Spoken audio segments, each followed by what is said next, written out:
আসসালামু আলাইকুম।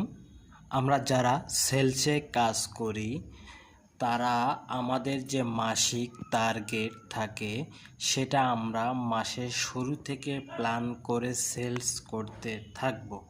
কারণ আমরা যারা সেলস পেশায় নিয়োজিত আছি তারা জানি আমাদের মার্কেটে অধিকাংশ পার্টির মাস শেষে মাসিক কিস্তি দিতে হয় অথবা তাদের মহাজনদের টাকা দিতে হয়, যার কারণে তারা মাস শেষে আমাদের প্রোডাক্ট খুবই লিফটিং কম করে। তাই আমাদের মাসের শুরু থেকে সেলস করতে হবে, তাহলে আমরা টার্গেট করতে পারবো। আর এক টার্গেট করতে হলে আর একটা বিষয় রাখতে হবে, আমাদের বিকল্প পার্টি সব সময় হাতে তৈরি রাখতে হবে।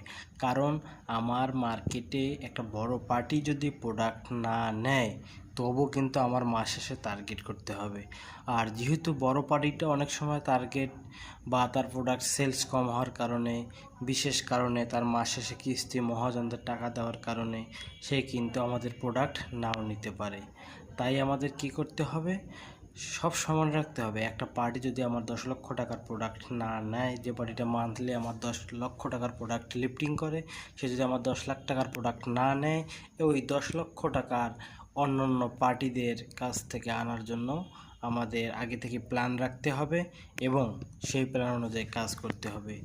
আর এই প্ল্যান অনুযায়ী যদি আমরা কাজ করি তাহলে ইনশাল্লাহ আমাদের মাস শেষে টার্গেট পূরণ হবে।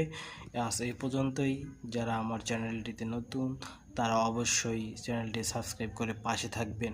আপনার আমার ভিডিও ভিউ হচ্ছে কিন্তু আমার সাবস্ক্রাইব হচ্ছে না, তাই সাবস্ক্রাইব করে পাশে থাকবেন। ইনশাল্লাহ আবার দেখা হবে নতুন ভিডিওতে।